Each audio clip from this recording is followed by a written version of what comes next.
Good morning. I want to thank everybody again for joining us as we build this valuable library of information for young people to help them determine how to find themselves. And we have in our studio today Mr. Lamont Dupree from the author of Go Do Yourself, president of the University of Chicago, and also this is a friend of mine, Lamont. How's everything going with you today? Everything is good, man. How's everything with you? Good, good. It's been an interesting week. We're sheltered in place here. And so as we shelter in place, things are a little bit different, a lot more online meetings, things like that. What we're going to talk about today is something very important when it comes to understanding and determining where you need to go to college. Ready to go to college, how do you determine what college to go to? So Lamont's going to give us some insight on his experience and what he's learned, how to come up with ways that are best for you in terms of where you should go. Talk to us about that. Well, I mean, one of the things I would, first of all, would say, for me, when I was getting ready to decide, when I was deciding about college, one of the things that was a challenge was where to go. I knew, and I'd like to think that I knew all things college before I went to college, but I didn't know. I pretended like I knew and, made it, I hung out with friends that everybody was going to college. And so I knew that college was not an option. But, I didn't have a whole lot of conversations with my parents about college per se. I mean, we had on and off conversations, but it wasn't a whole lot of talk about where. But I knew that I didn't want to stay home. I knew that I wanted to, go away. My sister she had already left for school. I graduated high school in 90. My sister graduated in 88, a couple of years before. So I knew of the college that she went to, and I was honestly pretty sure that I was just going to follow her. But it was an interesting time because, like I said, even though I did well in school, I knew a lot. I kind of thought I knew what I wanted to do with my life. College and where to go was just kind of an enigma, to be honest. I actually applied to two different schools. One was Morehouse College in Atlanta, and Oakwood College in Huntsville, Alabama. And that's where my sister went. And so I applied to Morehouse and got accepted. And it was a very prestigious kind of thing to be accepted into Morehouse because it's a school that's kind of like I guess it's an all male, black male school. And so it was very prestigious to go there. And I just wanted to see really if I could get accepted. So that's really the biggest reason I applied. And I had some other friends that were attending Spelman, which was the all-female college, very prestigious. And they were going, that was right around the corner. So I was like, if I went, we could still hang out and that kind of thing. So that was basically what went into my decision-making as far as schools were concerned. So, you have to kind of think about, what you want to do. I mean, that's going to be, of course, one of the drivers in terms of, where you go, because if your major is not at that particular school, then either you're going to go there, get a degree that's not going to put you on a path to where you want to go, or you're going to go there and have to transfer. And, that's a whole nother thing. And it's not impossible, but you got to decide, make some decisions from there. Now, Lamont, back in 1990, the internet was just beginning to come on the scene. So we have the internet now. So yes. It's a lot different in terms of making decisions. Yeah. How would the internet play? What resources would you recommend someone now make a decision? Because back then, without the internet, I mean, what do you do? Man, you had to go in books. You had to look in books, man, and trust the word of mouth from people and go visit. And so it was a lot more legwork to actually find out about schools. And, you had college fairs and that kind of thing where students would come and talk to you about certain, they talk to you about their school and you could go and visit. So, I mean, and that still goes on. But yeah, the internet is definitely, a friend. You want to research, based on location. That's a huge thing. How close do you want to be to mom and them? How far away do you want to be? And a lot of students, they're like, I don't want to go that far. And they want to, or you got to decide whether or not you want to work. Do you want to work while you're in school? One thing, and you also have to consider, do I want to stay in on-campus housing? Those are things you have to kind of consider because, you know, it's ideally college is not just to get a degree. College is also for you to learn, to be independent, to learn just some final steps before you actually have to get out there into the real world. And, so those kind of things, you got to do your own laundry. You got to kind of navigate the whole getting up in the morning by yourself thing. Those kind of things you want to learn so that when you get out into the world and start getting a job and that kind of thing, you kind of learn some of those things. So those things, and you can find out a lot of that on the internet now. Students will post about their experiences. You can kind of see the rating. I mean, there's a lot of information out there. Sometimes it can be too much information, but use your resources and go to those. We talked about college fairs. Those are good as well. Most schools and school systems have college fairs that schools come and visit, and you can talk to them about stuff. So how do you decide whether to stay in state or to go out of state? Is it all about financial? Who's going to need the most money, or is it about how close it is to you? How do you make those kind of decisions? Well, I think it goes to your what it definitely plays. Finances play a lot into that. Obviously, you've got to make a decision about how much you want to pay, excuse me, and how much your parents can pay, or your guardians, if they can pay anything.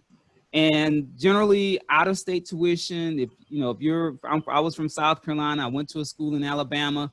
For us, the tuition difference wasn't that great because it was a private school. And so the tuition difference wasn't that great. But a lot of your public schools will have a substantial difference in tuition.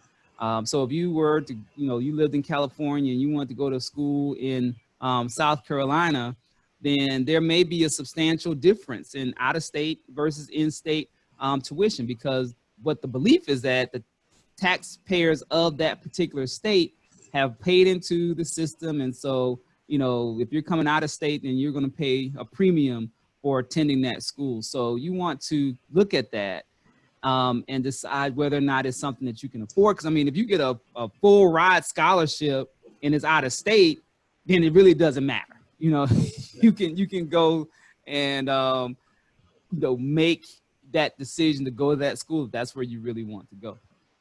I guess too, now that they have universities online, you can actually get a degree without going anywhere other than your bedroom with the internet. How does that play in terms of young people deciding maybe I'm going to work and get a degree online? Talk a little bit about that option. Yeah, and that's a good point.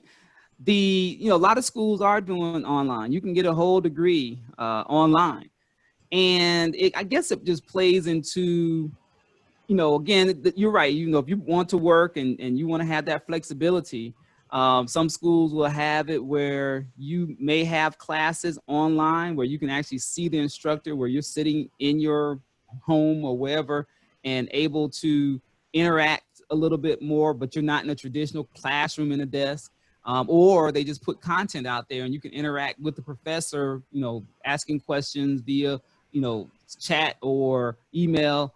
And, for your average student coming out of high school, that is an option.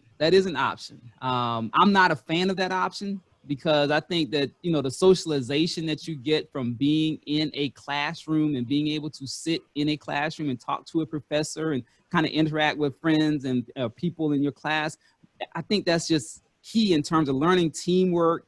It's something that you're going to need to do, and just learning social skills that a lot of students know they don't get. oftentimes because of this media savvy world they're supposed that they live in. But it's an option. It's an option. I think you just have to kind of decide what do you want your college life to look like. Um, and so that is an option. And a lot of schools are putting it out there where you can get your whole degree Yeah, online, your undergrad. right, right. I know here in Huntsville, Alabama, where you have public school system Mm-hmm. will allow kids from first grade to high school, they give you a tablet, a laptop, and say, hey, we want you to start learning online because this is the future. And so a lot of kids here in this community is growing up thinking, hey, everything is online. I have access to education online. And so it's important, but you're also saying there's some other skill sets you can develop when you get ready to college, socialization, Right. be able to relate to people, those Right. kind of things that's going to help you when you get ready to look for a job. If you've been around behind a computer all your life, you have been communicating with people, then when you get to that opportunity where people are maybe managing you, people you have to work in a Right. team, you have not developed that experience yet. So there's some things that you get from actually attending a college that you will not get from actually being online.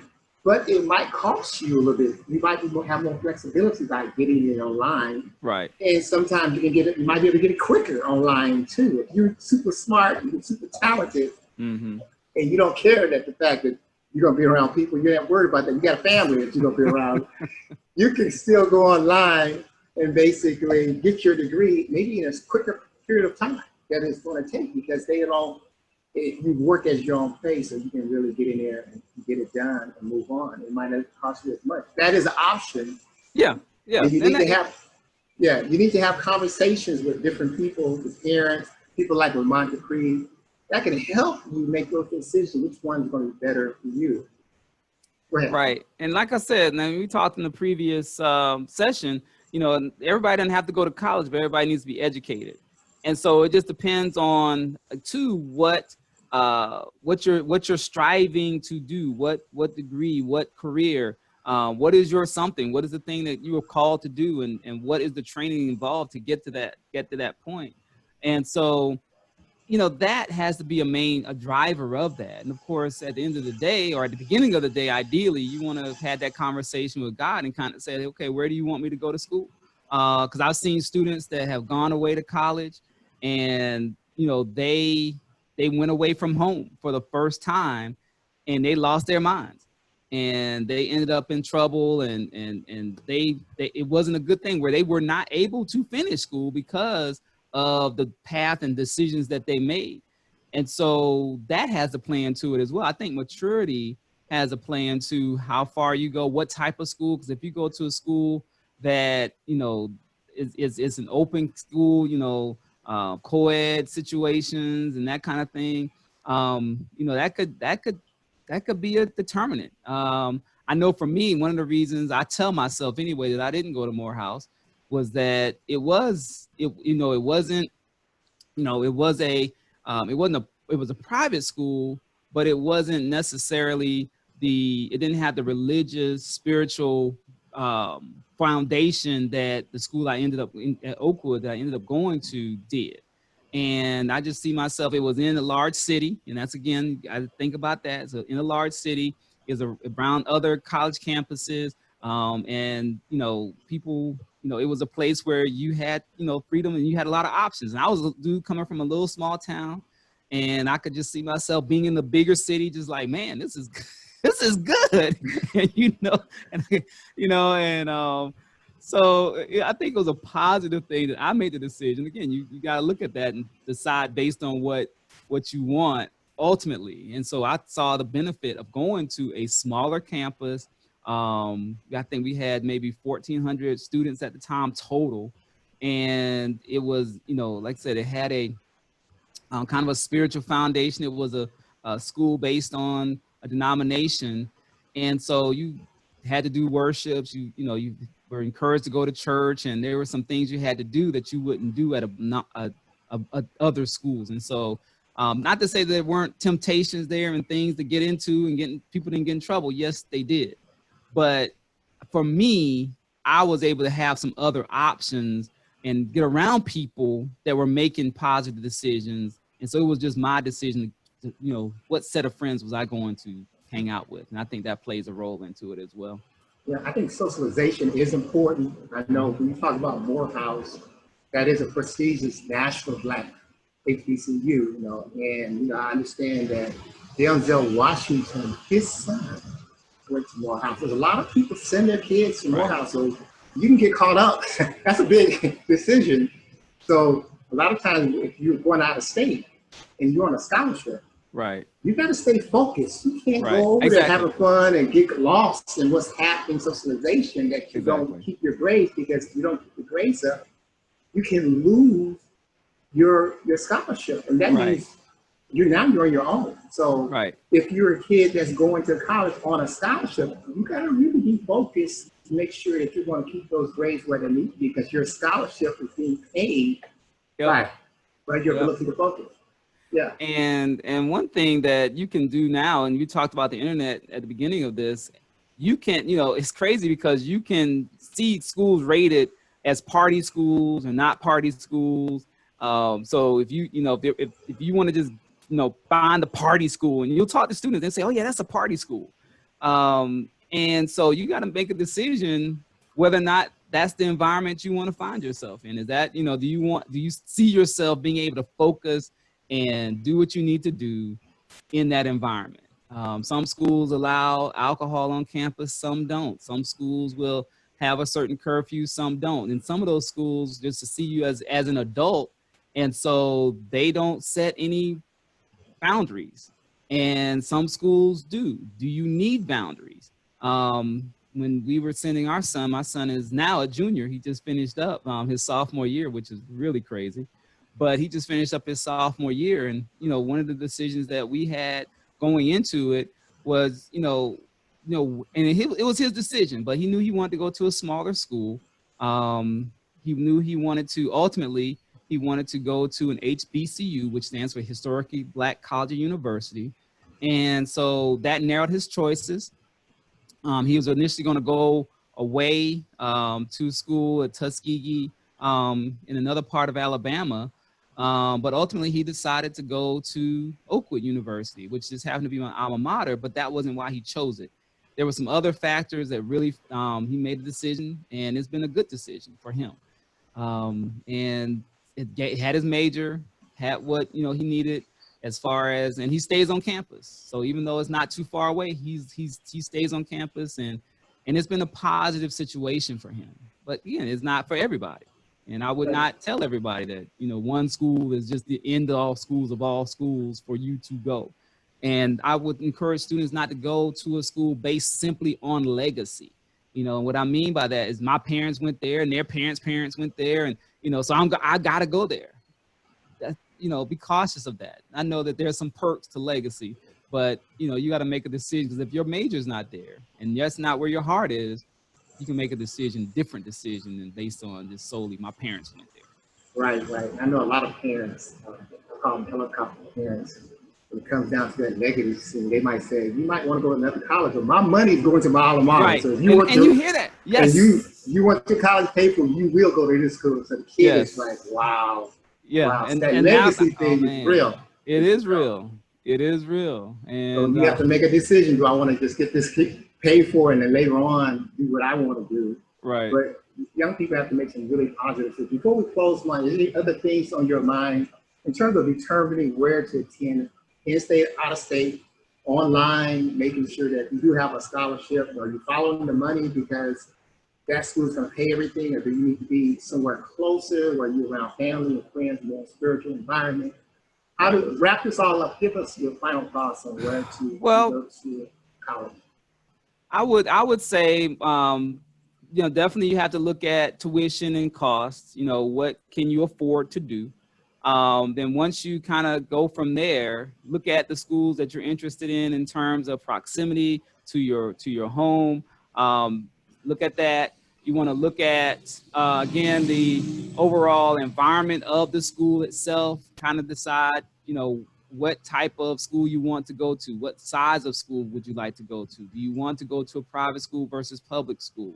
Do you want to go to a school where you can continue to follow the same path that you did as far as your personal decision making, or do you want to go to one that gives you more freedom? Those things I would do. And then at the, like I said, with prayer and with conversations with parents or guardians or mentors, make a decision and go.